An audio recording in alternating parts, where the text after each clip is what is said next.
Jimmy, it's been almost 2 months since you came in that Seahawks game. And how are you as far as kind of rhythm and feeling like yourself, like your pre-injury self now?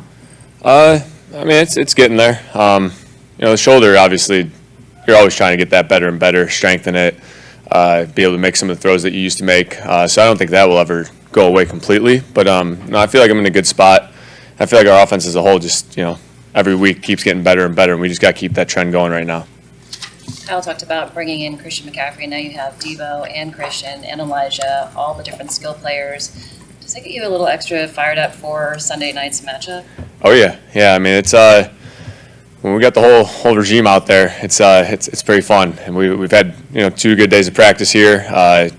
It's just a matchup nightmare for defenses. I mean, it's pick your poison type of thing, and so it's my job to get those guys the ball in space, let them go run, and be the special players that they are. But it's been fun so far. What was it like throwing, in those early games coming off the shoulder? What was it that some throws that normally were automatic before aren't automatic anymore? Was that? Yeah, some are like that. Some, you see the window and you're like, I can make that throw, and that split second it goes through your head, and you can't make that throw the same as you used to. But one thing I've noticed is my arm just keeps getting stronger in certain areas. Stamina is always getting better each week, and it's just, we're all working at getting better at things, and that's what I'm working at right now. How about your release? You have to build that back up to be at the level of quickness that it was before? Yeah, that kind of happened more early in the process of rehab and everything. It's more about the strengthening, driving the ball, those types of throws. But the release, there was definitely a time where I was scared for a second. I lost it, but thankfully it's still there. You were able to throw a few short passes to Christian in the last game that they don't seem like a big deal, but if he has to slow down for him, it changes the whole play, and he can't turn the corner. And it seemed like your timing with him was really good for just as short as you've been together. Did you find that you guys were compatible in that way, or that he's just really good at it, or how would you describe the way you guys got on the same page so fast? I think Yak comes from an accurate ball, and then what those guys could do after it. The more accurate you are, the more easier it is for them to go run with it. And Christian just has a natural ability to feel space in defenses, whether it's zone or man. He did both. 2 weeks ago?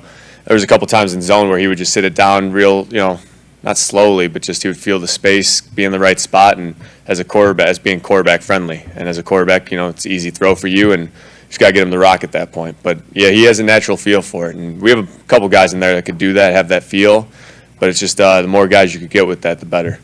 Jimmy, guys go down in practice with injuries, frequently, but it sounds like what happened with Verrett yesterday was particularly difficult just as a team. Can you describe kind of why that is and what the move was? Yeah, it was. It was weird. It was emotional. I don't know.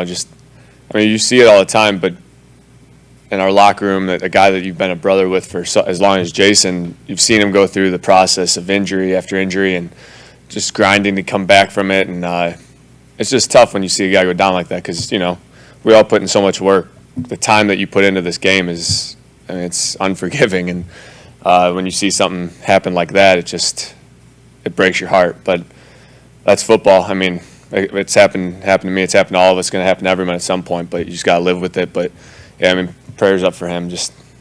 I love that guy, man. I feel for him. Does somebody have to step up and say something to try to switch the morale, today, I guess? Not. It's just part of it.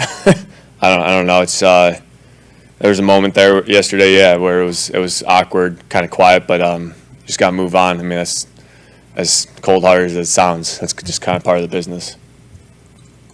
How do Elijah and Christian complement each other really well, and how can Elijah coming back kind of maybe help out Christian, getting him in space and maybe him putting him out wider in the slot a little more often? It's been.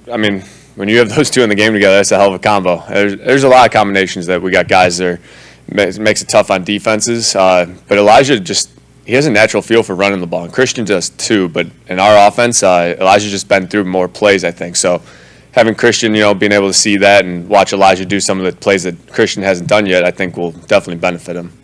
I've seen Derwin James a little bit before, but watching film with him, how does he disguise what he's going to do? He's got 3 sacks in the season. It seems like he's very talented at getting in multiple ways. Yeah, he's an instinctive football player. He doesn't.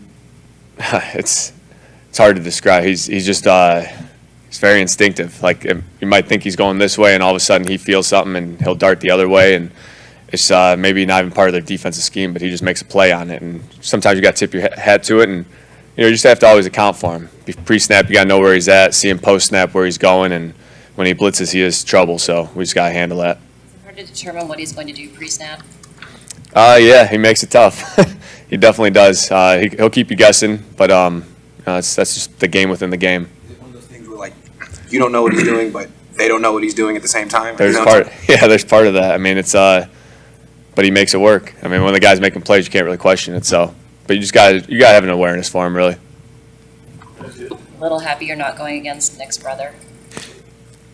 Yes, definitely. Yeah, Joey got me a couple times last year when we practiced against these guys. So definitely happy he won't be out there. Khalil Mack, what do you see from him, Jimmy? Khalil, he's the same old guy as always, man. He's heavy on that edge, strong hands, sets the edge well. I remember playing when he was in Chicago. He's a game wrecker, and we have to account for him. So it'll be important for us to handle that. How much can you take away from those practices at all, and then going against Khalil in the past? Does that help you as you're preparing? Yeah, I mean, you could definitely pull some things from there. You got to be careful because it is a year ago, and schemes change, players change, but there's definitely some things you could pull from that, and just little things. All right. Thanks, guys.